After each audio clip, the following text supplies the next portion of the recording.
Yo tout le monde, avant de lancer la vidéo, j'aimerais faire une petite mise au point rapide. Ce que vous allez voir ici, techniquement, c'est la deuxième partie d'un long format que j'ai dû couper en deux. En fait, à la base, j'avais fait une seule vidéo d'un peu plus d'une heure, mais comme YouTube n'aime pas trop les formats aussi longs, et que ça a posé problème notamment par rapport à la mise en avant de ma vidéo, j'ai préféré la diviser, parce qu'elle a fait genre un big 20 vues, ce qui est un petit peu dommage. Du coup, si vous tombez directement sur celle-ci, je vous conseille vraiment de regarder la première partie avant, histoire de bien suivre le fil, parce que là, on reprend exactement là où on s'était arrêté. Et donc du coup, accessoirement, le début de la vidéo risque d'être un petit peu brutal, vu que c'est une découpe directe du montage original. Il n'y a pas vraiment de transition naturelle, donc ne soyez pas surpris si ça démarre un peu sec. Au passage, je tiens aussi à préciser que en retéléchargeant la vidéo depuis YouTube, j'ai malheureusement perdu le 1080p. Vous vous retrouvez donc avec une vidéo en 720p, ce qui ne devrait pas être extrêmement handicapant non plus, mais qui est un petit peu dommage et je m'en excuse. Pour le reste, normalement rien n'a changé, vous avez la suite complète comme prévu, donc installez-vous bien et on reprend là où on en était. Du coup, en parlant du futur, enchaînons avec la seconde partie de la vidéo, celle qui va justement aborder ce qui arrive ensuite. On va d'abord parler du futur proche, donc principalement des mises à jour d'octobre et de novembre, avant d'aborder décembre et toutes les attentes autour du prochain Loaon Winter, qui, à mon avis, va être plus que crucial pour la suite du jeu. Allez, ne perdons pas de temps, et c'est parti. Bon, concernant ce qui arrive sur le Stark en octobre et novembre, le programme est plutôt chargé. Entre la fusion des régions, les deux raids Kazeros, le nouveau système Argrid et toute une flopée d'événements et d'ajustements, va clairement y avoir du mouvement. Vous l'aurez compris, c'est souvent comme ça avec le Stark, le jeu fonctionne par cycle, on a le droit à de gros ajouts d'un coup, comme en juillet par exemple, puis à plusieurs mois plus calmes avant qu'une nouvelle vague de contenu arrive, comme ce sera le cas en novembre. Commençons donc par octobre, avec le gros morceau du mois, la fusion des régions. Normalement, au moment où vous regardez cette vidéo, la fusion a déjà eu lieu. En effet, NA West a officiellement rejoint NA East le 22 octobre. Et comme cette opération demandait pas mal de travail technique, la mise à jour du contenu d'octobre a été repoussée au 29. C'est pour ça que j'ai le temps de faire cette vidéo. Concrètement, cette fusion ne concerne que les serveurs américains, donc à moins que vous soyez québécois ou expatrié, il y a peu de chances que ça vous impacte directement en tant que joueur européen. Cela dit, je trouvais intéressant d'en parler parce que la technologie de création de lobby introduite à l'occasion de cette fusion a un vrai potentiel. En résumé, les joueurs américains peuvent maintenant créer des lobbies en choisissant le serveur selon le ping moyen du groupe. Par exemple, si 6 des 8 joueurs viennent de la côte est des États-Unis, le lobby se fera sur un serveur NA East, et inversement. Et je me demande vraiment si, à terme, une fusion avec les serveurs européens pourrait être envisagée, pour créer un environnement vraiment complètement global. Bon, évidemment, les joueurs européens auraient un ping moyen autour de 150 millisecondes avec la côte est américaine, donc ce serait pas idéal, mais selon la façon dont le jeu évolue, donc c'est-à-dire si on continue de rester sur cette mouvance très raid-centrique, ce qui n'est plus censé trop être le cas, et aussi en fonction de comment est-ce que les lobbies seront gérés, il y a peut-être quelque chose à faire. Perso, en tout cas, moi j'aimerais bien voir ça. Même si on peut pas faire des lobbies ensemble, qu'on puisse tous se voir sur la map, ce serait cool. Maintenant que le gros morceau est passé, parce que c'est le gros morceau du mois d'octobre en réalité, c'est cette fusion, rassurez-vous, l'update d'octobre n'est pas vide pour autant. On a droit à un nouvel Arc Pass, avec donc des skins, des montures et des familiers. Encore une fois, un achat que je vous conseille sur le Stark si vous n'avez pas beaucoup d'argent et que vous voulez financer votre loisir. Voilà, c'est 15 balles et c'est beaucoup de valeur pour ces 15 balles, donc c'est ultra rentable. On a aussi l'arrivée d'un nouvel événement de boîte chanceuse qui a introduit le fameux shop coréen anti-inflation dont j'avais parlé lors de ma vidéo du Low on Summer, ainsi qu'au dernier patch d'équilibrage venu de Corée qui va faire un petit peu de bien. Petite précision toutefois, chez nous, l'événement des Lucky Box, donc des boîtes chanceuses, a été légèrement modifié par rapport à la version coréenne. Pour ceux qui auraient suivi ma vidéo sur le On Summer, vous savez que normalement, le shop anti-inflation débarque en même temps que Time In Extreme, puisque ce dernier procure l'une des monnaies utilisées dans l'un des tables de la boutique. Sauf que chez nous, Time In Extreme ne sortira pas en octobre, car l'équipe ne voulait pas bombarder les joueurs avec trop de nouveaux raids et de systèmes d'un coup, vu l'arrivée imminente du patch de novembre. Bah oui, vu que la fusion des serveurs a décalé le patch d'octobre, ça fait qu'il se retrouve très proche du patch de novembre qui arrive que 2 semaines après. Voilà, ils préfèrent le garder pour un moment où le calendrier sera plus calme. Donc si vous attendiez tout de suite à taper Time In Extreme, il va falloir patienter encore un petit peu. Yo, c'est le train de la post-prod. Petit erratum.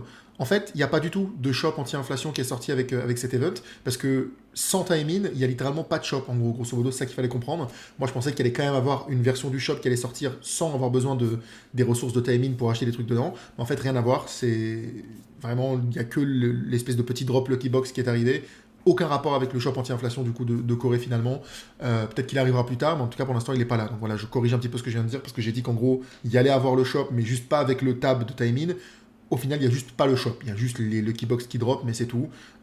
C'est un événement qui en fait est assez underwhelming pour être parfaitement honnête, assez décevant. Il n'y a rien vraiment de fou dedans. Donc voilà, juste petit erratum, my bad. Et enfin, bon, je le dis parce qu'il fallait que je le dise, octobre lance aussi la 7ème saison de PvP sur le jeu. Bon, voilà, personne ne joue en PvP, mais vas-y, fallait que je le dise, MDR, lol. pour la blague. Ensuite, on passe à novembre, le vrai gros mois de contenu, celui qui amorce donc le nouveau cycle dont je vous parlais tout à l'heure, comme le mois de juillet lancer un nouveau cycle.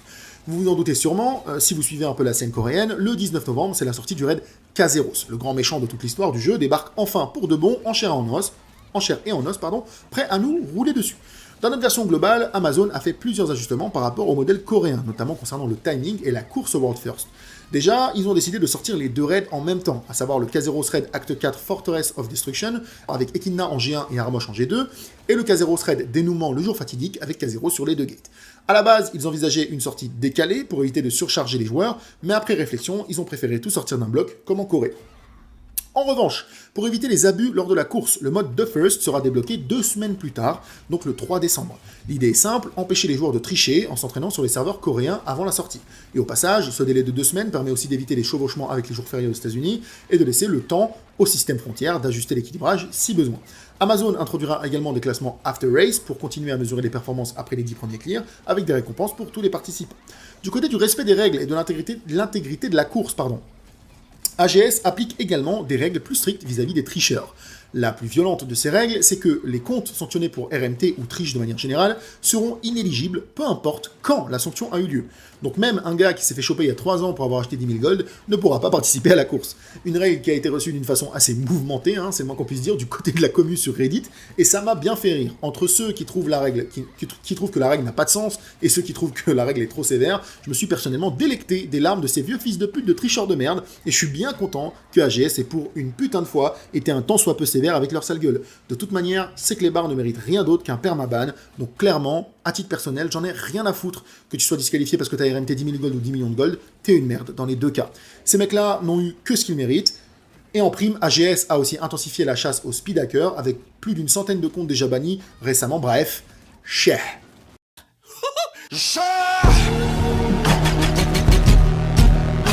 Côté progression, la grosse nouveauté, c'est le système ArcGrid, qui arrive justement avec les nouveaux raids. Je ne vais pas rentrer dans les détails ici, parce que déjà, j'en ai parlé dans mes dernières vidéos, mais aussi parce que il faudrait une vidéo entière pour l'expliquer à fond, et que j'aimerais vous faire ça une fois que j'aurai pu moi-même faire l'expérience du système. En attendant, ce qu'il faut retenir, c'est que l'ArcGrid, c'est une nouvelle couche de progression endgame comme on en connaît déjà pas mal, mais avec 2 différences majeures. Déjà d'un côté, elle peut influencer assez fortement notre façon de jouer chaque classe, et de l'autre, les éléments nécessaires à son développement se récupèrent un peu partout dans le contenu 1700+, et pas uniquement dans les derniers raids. C'est une approche nouvelle pour Lost Ark dans sa nouvelle optique de sortir du schéma très raid-centrique, raidourien, et j'ai hâte de voir ce que ça donnera une fois le système implémenté. Les retours coréens vis-à-vis de ce système, par contre, sont assez inquiétants sur la durée du grind. Certains parlent d'un farm encore pire que le système de karma, donc on va espérer que ce soit ajusté avant que ça arrive chez nous, parce que ça ne ferait vraiment pas plaisir. Pour le reste, novembre apportera aussi la mise à jour des activités classiques vers le niveau d'objet 1720, donc nouveau Curzon Front, Gardien Kratios, Ebony Cube, Chaos Gate, etc., etc. Et qui dit nouveau cycle, dit forcément événement de progression, avec potentiellement nouveau Power Pass, nouveau Mokoko Bootcamp, et le système Paradis qui passera en saison 2, avec de nouvelles orbes et de nouveaux effets. On n'a pas encore tous les détails, mais j'espère que novembre sera aussi généreux que juillet. Voilà globalement ce que l'on sait du futur du jeu pour l'instant. En décembre, Amazon promet une belle saison des fêtes sans trop de précision côté contenu. Mais de toute façon, après un mois aussi massif que celui de novembre, on peut s'attendre à une période plus calme. Encore une fois, c'est cette histoire de cycle dont je vous parle depuis tout à l'heure. La différence, c'est qu'en décembre, par contre, c'est aussi le mois du Loaon Winter, la fameuse grosse conférence biannuelle de Smilegate, qui a été notamment en partie à l'origine de la mouvance du jeu récemment. Contrairement à cet été, où elle avait eu lieu un mois avant le début du nouveau cycle, cette fois, elle tombe juste après. Autant dire que ça va être un moment clé pour mesurer la direction prise par le jeu et voir si la dynamique de novembre va se prolonger sur le long terme. Et c'est accessoirement aussi probablement à ce moment-là que je vous ferai une nouvelle vidéo. Bon, à titre personnel, je suis assez inquiet. Là, on arrive sur la dernière partie de la vidéo, c'est pour ça qu'elle s'appelle comme ça. En effet, si vous avez suivi la vidéo jusqu'ici, vous vous demandez probablement pourquoi est-ce que ma vidéo porte le titre « Est-ce finalement trop tard ?» La raison est assez simple, j'ai plutôt peur, pour plusieurs raisons. Déjà, il faut que je sois parfaitement honnête, les chiffres ne sont pas bons. Après un superbe début de cycle lancé par toute la hype des contenus de juillet et d'août, le Stark a comptabilisé une hausse de sa player base de plus de 20%. Malheureusement, la fin du cycle n'a pas su capitaliser sur cette hausse, et le mois de septembre, ainsi que les 30 derniers jours, ont comptabilisé une baisse de la player base de plus de 36%. Évidemment, plusieurs facteurs peuvent expliquer cela, sans tous être de la faute de Lost Ark en soi, comme la sortie de nouveaux jeux, la reprise des études, ou de grosses mages comme sur New World, etc., etc. Mais force est de constater tout de même que la population du jeu, en cette fin d'année, est dans un all-time low assez déroutant. En prime, l'ambiance en Chine s'est aussi lourdement détériorée. Alors que Tencent avait pourtant frappé à de multiples reprises de puissants coups dans la bonne direction pour le jeu, comme par exemple avec le système Paradis, dont ils sont souvent considérés comme les instigateurs originaux, les dernières mises à jour ont eu l'effet tout inverse. Un violent système très pay-to-win de gacha a été ajouté au jeu dans la région chinoise, et a en effet atomisé la population qui a fui le jeu en masse, et en l'espace d'un mois, l'idée selon laquelle la version chinoise du jeu est la version bénie des dieux avec la meilleure régulation et le moins de pay-to-win s'est évaporée. Évidemment, je ne joue pas sur la version chinoise du jeu, mais Tencent était jusqu'à là un allié précieux dans le maintien de notre version européenne, du fait notamment de la capacité de développement accrue que cette dernière pouvait proposer au reste du monde. Lorsque Smilegate était trop occupé à faire des raids, Tencent pouvait s'occuper de faire le système Paradis par exemple, et AGS n'avait plus qu'à se servir. Avec la version chinoise dans le déclin, une potentielle fin des services du côté de Tencent fait peur pour ce qu'il pouvait nous apporter par proxy. Enfin, ma plus grande peur, c'est assez ironiquement, se cristallise dans ce gars, juste là, Kazeros lui-même. Alors oui, c'est étrangement pertinent que le grand méchant du jeu m'inspire de la peur pour Arkesia, mais à choisir, je préférerais ressentir de l'excitation. La réalité, vis-à-vis de Kazeros, c'est qu'il marque aussi une grande fin. C'est le endgame du MCU, c'est l'œil de l'univers d'Outer Wilds, c'est le roi Lich de WoW. Bref, c'est une conclusion. Et le truc qui fait vachement peur avec ce genre de conclusion dans ce genre de jeu, c'est que souvent, ça rime avec désertion. En effet, beaucoup de joueurs, une fois le grand méchant vaincu, se tourneront plus facilement vers de nouveaux horizons. À titre d'exemple, à la mort du roi Lich, WoW a vu s'évaporer quasi instantanément près de 15% de sa player base. Et c'est ça dont j'ai peur. J'ai peur que Smilegate ne fasse pas le nécessaire pour garder son bateau à flot, qu'ils ignorent, comme à leur habitude, notre version occidentale, et qu'ils ne mettent pas les bouchées doubles pour offrir à leurs joueurs une belle transition vers un avenir lointain et une nouvelle aventure. Est-ce que notre version du jeu pourra tanker une violente perte de 15% de nos joueurs? Honnêtement, j'en ai aucune idée. J'ignore si les finances d'AGS en réalité se portent bien. Au vu de certaines données, comme le nombre de joueurs de New World ou encore Henry qui est devenu récemment lead producer sur le jeu, j'aime à rester optimiste quant à cette question. Mais forcément, je me sentirais plus à l'aise si le player count grossissait. Alors, très exactement, c'est quoi que moi j'attends du LoL Winter et quelles sont mes prédictions? Bon, côté prédiction, c'est pas vraiment très dur. Déjà, on aura forcément une nouvelle classe et potentiellement le teasing d'une autre, comme tous les 6 mois à peu près. Ensuite, une ribambelle de changements QOL et évidemment plein d'événements, ça c'est sûr. En prime, on peut assez logiquement aussi s'attendre à la présentation d'un nouveau continent et potentiellement d'un nouveau raid/donjon pour l'accompagner. Maintenant, voilà ce dont je pense que Lost Ark a besoin. Lost Ark a aujourd'hui, selon moi, besoin d'un vrai changement de fond, d'une révision complète de sa structure. En effet, après 4 ans, j'ai peur que la réussite du jeu ne puisse plus se faire par le biais de petites améliorations progressives. La tâche est trop grande et la situation est trop urgente. Oui, la direction récente est bonne, et oui, les mises à jour récentes ont apporté de vraies avancées. Objectivement, Lost Ark n'a jamais été dans un meilleur état. Et pourtant, malgré tous ces signaux positifs, ce n'est pas suffisant. On le voit bien avec les chiffres. Et j'ai peur que le jeu ne s'essouffle avant qu'il atteigne le potentiel qu'il aurait pu atteindre avec sa nouvelle direction. Ce qu'il faut comprendre, c'est que Lost Ark est prisonnier d'un système qui ne peut plus fonctionner. Son modèle cyclique combiné à un timegate permanent. Le jeu vit sur des cycles, c'est ce que je me tue à vous dire depuis le début de la vidéo. Une ou deux grosses mises à jour pleines de hype, puis 3 à 4 mois de vide où tout se tasse, où les joueurs décrochent peu à peu, avant qu'une nouvelle vague relance artificiellement l'intérêt. Ce schéma ne marche tout simplement plus. À chaque cycle, la phase creuse fait perdre plus de joueurs que la suivante n'en ramène. Et ce n'est pas un hasard. Le contenu même du jeu entre en contradiction avec cette façon de faire, avec cette façon de se mettre à jour. D'un côté, on te dit reviens chaque jour, chaque semaine, farm tes dailies, fais tes raids. Et de l'autre, on ne te donne rien de neuf avant 4 à 6 mois. Résultat, tu es enfermé dans la même boucle pendant plusieurs semaines, obligé de rester actif pour ne pas non plus prendre du retard, tout en étant ralenti par des limites artificielles. C'est ça qui est le plus frustrant. Le plus frustrant, c'est pas qu'on te dise reviens dans 4 mois, c'est qu'on te dise reviens dans 4 mois, mais joue quand même toutes les semaines, connecte-toi. Parce que sinon, t'as pas le temps de finir ton système de karma, par exemple, tu vois. Pour moi, c'est une contradiction qui est totale. Le jeu exige de ton temps sans te donner de nouveauté, et quand la nouveauté arrive enfin, le problème c'est que beaucoup de joueurs sont déjà partis en fait. Et le problème numéro 1 avec toute cette structure, c'est qu'elle pénalise beaucoup trop les nouveaux venus. Je vais le répéter, ad vitam aeternam, parce que 4 ans après, c'est toujours un problème. Lost Ark veut être un jeu à progression, mais il empêche cette progression d'être fluide. 4 ans après sa sortie, il force toujours les nouveaux joueurs à gravir chacun de ses paliers selon son rythme et non le vôtre. C'est ce que je vous disais tout à l'heure.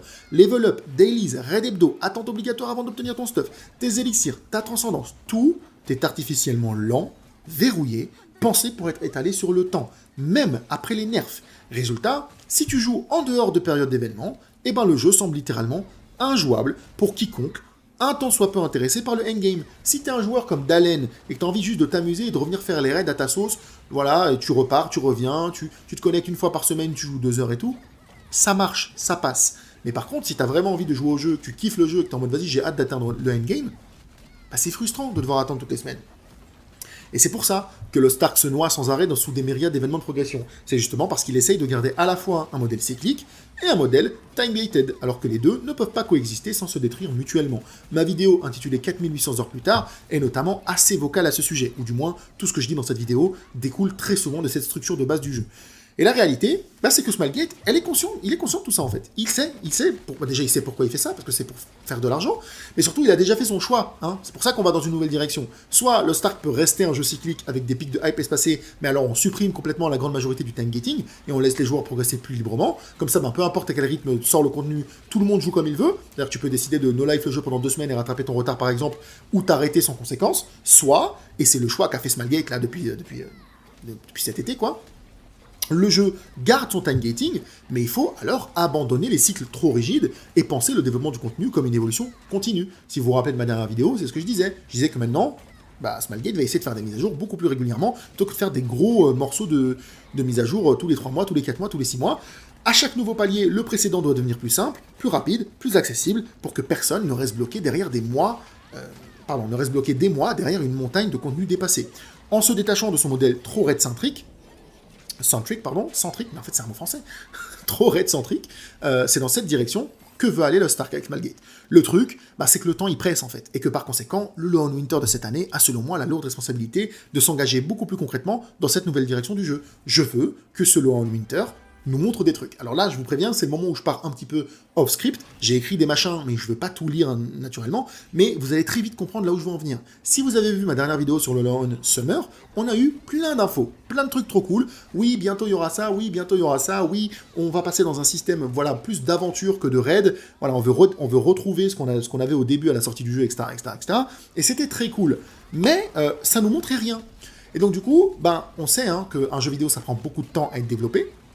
Et autant, ben, cet été, j'étais extrêmement hypé, j'avais très très hâte, j'étais en mode, ok cool, le jeu va regagner de la force, va redevenir un banger, et ça va être trop trop bien, enfin redevenir un banger, le jeu est bien, hein, mais ce que je veux dire c'est qu'il pourrait devenir encore meilleur, quoi.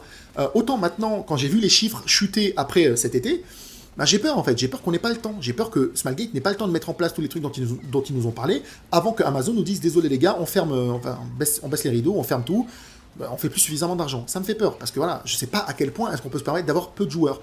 Ça se trouve, en réalité, on est très large, et que même si on n'avait que 2000 joueurs, on pourrait quand même continuer de garder le jeu à flot. Mais j'ai peur, hein, j'ai peur quand on tombe en dessous des 10 000 joueurs. Alors moi j'ai peur que le jeu n'arrive pas à tenir suffisamment longtemps pour que Smilegate mette en place tous ces trucs-là. Donc, ce Law on Winter, je veux qu'il soit bourré de trucs, mais vraiment concrets, qu'on nous montre des machins, pas qu'on nous fasse des slides avec des graphiques, que le mec nous fasse une réunion, un board meeting entre actionnaires, c'est pas ça que je veux. Je veux un truc qui me hype, je veux que tu montres des vraies vidéos, je veux que tu montres des vrais trucs. Déjà, je veux que tu me parles d'un reset. Je suis désolé, on a besoin d'un vrai gros reset, pas juste un vieux soft reset à la con, c'est bon, le grand méchant du jeu, il est mort, ou alors, il est quasiment mort, on l'a pas vu mourir parfaitement à l'écran, mais il est quasiment mort, spoiler. Donc, voilà, on peut se permettre de reset. Le boss est mort, ou alors, je sais pas, il explose la carte, j'en sais rien, il revient et il fait juste une bombe atomique qui wipe tout le monde, et on repart à zéro. Et c'est pas grave. On refait du leveling à l'ancienne, on remonte avec des petits chiffres et tout, on repart tous avec une base saine. Et tant pis pour les baleines qui ont jeté des millions d'euros dans ton jeu, ça fait partie du deal, ça fait partie du jeu. Tu jettes de l'argent dans un jeu pay to win, tu sais très bien que la value de cet argent que tu as mis dans le jeu, elle va partir. Il faut arrêter de traiter le jeu comme des assets. Quand je vois des gens qui disent OMG, si jamais le prix des gemmes elle tank, ben tout l'argent que j'ai mis dedans ne vaut plus rien. Pardon frérot, mais t'es un gros con si tu penses que de base tu vas faire un investissement fructueux avec un fucking jeu vidéo. C'est stupide. Si t'as envie de mettre de l'argent dans un truc qui grimpe, frérot, va à la bourse. Qu'est-ce que tu fous sur l'Instar quand on s'en bat les couilles que le prix des gemmes il chute? Alors évidemment, tout a une limite. Hein. Je suis pas en train de te dire que du jour au lendemain, il faut complètement casser les systèmes ou je sais pas quoi et tout. Mais là, ça fait quand même un gros bout de temps, putain, qu'on a pas eu un vrai reset. Reset le jeu, frérot. Repart à zéro.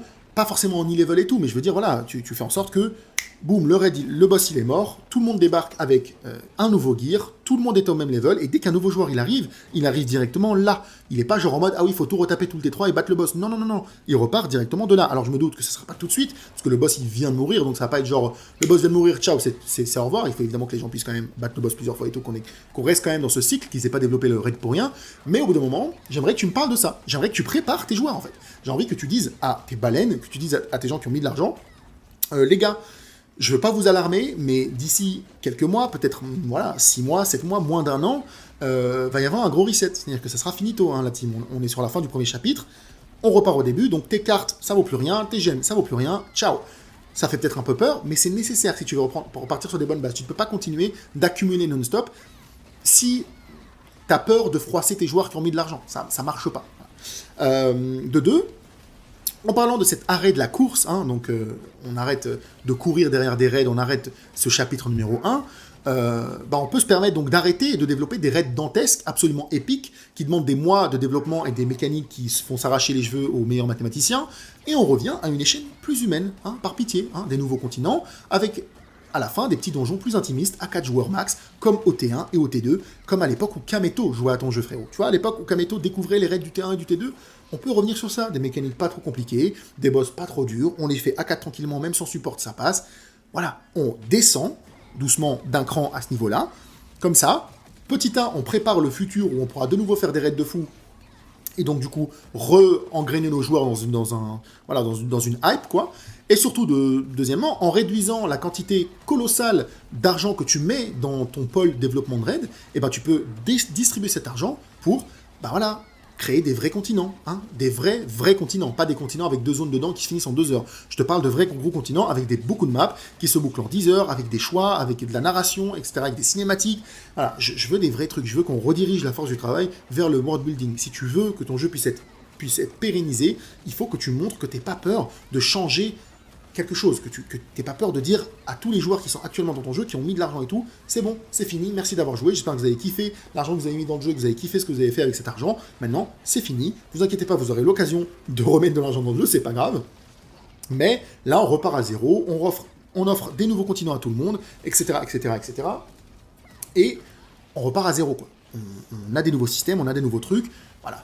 Au passage, on peut donc en profiter pour étoffer l'horizontale. Pareil, je veux que ce LoL on Winter, il soit bourré d'horizontale. Je veux qu'il y ait des nouveaux collectibles, des montures à certains endroits à farmer, des titres, des quêtes annexes, et surtout, on bourre le jeu de nouvelles îles pertinentes pour la progression, s'il vous plaît. Vous vous rappelez qu'en OT1, tous les matériaux dont on avait besoin pour push notre perso, ils étaient éparpillés sur 15 îles différentes qu'il fallait faire une par une avec tout le monde qui prenait la mer en bateau. Et moi, je veux un retour d'un truc un peu comme ça. Alors évidemment, il y a certaines îles qui étaient super chiantes, du genre l'île de la Mouette, on se fait chier, mais moi, je veux ça. Je veux avoir des canaux de ressources uniques et conséquents, éparpillés dans le monde du jeu de manière organique et voir les gens se barrer en bateau, chercher, nanana, pas juste un spam de daily weekly. Il faut un juste milieu. Il faut qu'il y ait des raids, il y a des daily, il y a des weekly, il y a le pay to win, mais il y a aussi, j'explore ce monde, ça m'a donné cette ressource-là, je peux donc crafter tel truc, voilà.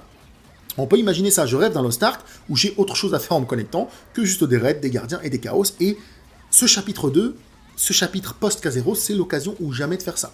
En parlant de world building, est-ce qu'on peut aussi espérer un nouveau focus plus grand sur les trucs que tu as un peu mis de côté de ton MMO, du genre les quêtes coopératives, le PVP, et au passage, des gros reworks du système genre de métier, par exemple, pour qu'il soit plus dense, plus complexe. Je dirais pas non, typiquement, un truc tout con, mais si tu densifies ton système de métier, tu rends les zones et le monde de ton jeu beaucoup plus pertinentes. Lost Ark est un parc à thème. Dans Lost Ark, il y a des continents de tout. Il y a des continents des nains, il y a des continents des démons, il y a des continents des chevaliers, il y a des continents des magiciens, continents des elfes, il y a des trucs ultra différents partout. Il y a même des putains de robots dans l'un des continents. Il y a tout un truc qui est steampunk.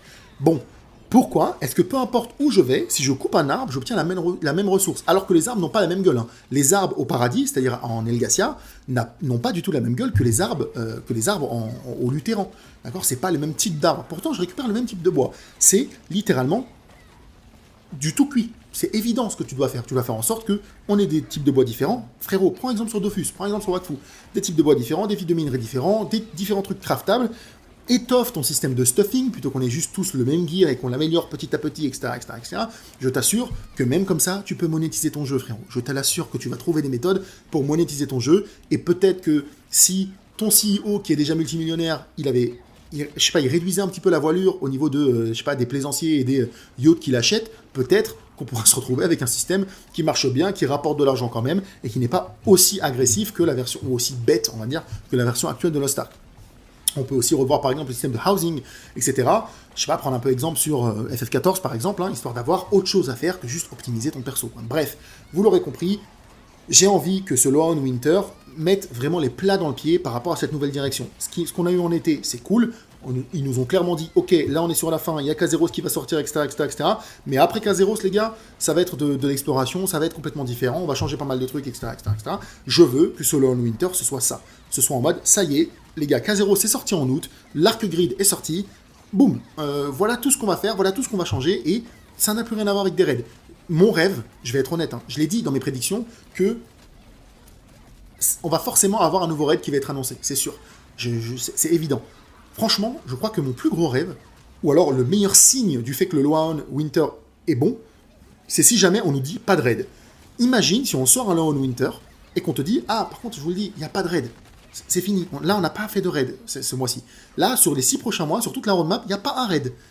Tu sais qu'est-ce que ça veut dire? Alors oui, peut-être un peu abusé, hein, sortir quand même quelques donjons c'est cool, mais juste, parce que le gameplay du jeu reste sa plus grande force, mais juste, en termes de message, ça envoie quelque chose de super fort. Ça dit à tous les joueurs, ok les gars, on a enlevé le focus des raids, ça y est, c'est fini. On a fait Kazeros, on s'est cassé le cul, le raid est phénoménal, accessoirement, hein, évidemment, moi j'ai vu la course en Corée, c'est un bordel son nom, les cinématiques sont fantastiques, les patterns sont incroyables, le boss est magnifique, c'est un bordel son nom. Mais ça y est, on a fait, c'est le point culminant. Maintenant, il faut qu'on redescende. Il faut redescendre pour qu'on puisse continuer de monter. S'il vous plaît, ne me faites pas un MCU. Je vous en supplie, ne me faites pas un Marvel Cinematic Universe. Marvel, après que Thanos soit mort, ils ont eu la putain de brillante idée de ne jamais lâcher les rênes. De toujours continuer à ouvrir les robinets à fond et être en mode, ok, Thanos est mort, mais c'est pas grave, il y a cette série, ce film, cette film. Alors que tout ce que les gens avaient envie, c'était d'être en mode, Tony Stark est mort, désolé pour le spoil, laissez-moi souffler, laissez-moi 2 ans sans super-héros, et c'est avec plaisir que je reviens la 3e année. Faites-nous ça, je vous en supplie. Si après Kazeros, vous nous dites, au fait, après Kazeros, encore un boss encore plus puissant, Zozma, qui est en fait la version cachée de Kakul Seidon, qui a fusionné avec le Kazeros qu'on a tué. Non, je vous en supplie, non. Ne faites pas ça, on n'a pas besoin du méchant, encore plus du méchant. Stop. Vous avez dit, après Kazeros, on veut de la découverte, on veut de l'exploration, on veut de la nouveauté, on veut sortir de notre modèle. Je me doute que vous allez continuer de garder du time gating. Je me doute que vous n'allez pas rework tous les systèmes d'un coup parce que c'est trop dur et parce qu'un jeu vidéo, ça prend énormément de temps à développer. D'accord? Mais vous l'avez déjà fait une fois. Lost Ark en saison 1, c'était un four monumental. Et vous avez sorti une saison 2, vous avez sorti Valtan, vous vous êtes retroussé les manches et vous avez fait, vous savez quoi, notre jeu peut être mieux que ça. Et votre jeu, il a explosé en Corée. Faites-nous la même. Et s'il vous plaît, Amazon, attendez. Ne fermez pas les serveurs, attendez qu'ils nous sortent quelque chose de fou. Je suis sûr que le jeu peut vraiment atteindre le potentiel que je pense qu'il a depuis le début, très honnêtement. Alors, je pense qu'on a fait le tour. Voilà, cette vidéo fait une putain d'heure. Si vous êtes encore là, après 1 heure de blabla, bah franchement déjà, respect éternel. Merci à tous ceux qui prennent le temps d'écouter, de commenter, de débattre, ça fait grave plaisir. Surtout ceux qui m'ont écouté parler lorsque clairement j'avais plus de script, j'avais plus grand chose, je parlais vraiment avec énorme... Enfin voilà, j'ai pas fait beaucoup de cuts, je me suis un petit peu laissé aller parce que c'est trop long, voilà. YouTubeur est un vrai métier en fait, à ce qui paraît, c'est très compliqué. Bref, je vais pas vous tenir la jambe plus longtemps. Si la vidéo vous a plu, vous connaissez la chanson, hein, like, abonnement, tout le tralala, mais bon, j'en ai pas grand chose à foutre, hein, faites ce que vous voulez. Mais surtout, éclatez-vous sur le jeu, et puis moi je reviens en décembre, après le Lorn Winter, pour vous donner le verdict, hein. Finalement. Est-ce que c'est trop tard, ou est-ce que OMG, le Lorn Winter est un banger? Voilà, c'est mon rêve, hein, c'est un petit peu mon rêve. Je rêve que ma prochaine vidéo sur la chaîne, ce soit OMG, Lost Ark, le comeback, le meilleur MMO de 2026. Et voilà, juste j'ai peur, et j'espère que je ne serai pas déçu. C'était Trenk, merci encore pour le soutien, si je fais beaucoup de vues sur ces vidéos, parce que vraiment je fais des vues qui n'ont aucun sens, hein, pour du Lost Ark sur une chaîne random. Bref, merci beaucoup, et à très vite pour la prochaine. Voilà. Et puis aussi un grand merci à toutes les vidéos que j'ai piquées, hein, parce que beaucoup des vidéos de fond, si ce n'est toutes les vidéos de fond de cette vidéo, ne sont pas les miennes. Hein. Je mettrai tout évidemment en description, tous les liens, tous les gens à qui j'ai piqué, du gameplay, etc., juste pour, voilà, pour faire une vidéo de fond, de l'illustration en fond. Bref, je vous fais un big bisou. Et puis on se retrouve, Inch'Allah, comme on dit, fin décembre, pour un gros débrief du Lone Winter que j'espère va être ultra positif. Voilà, bisous.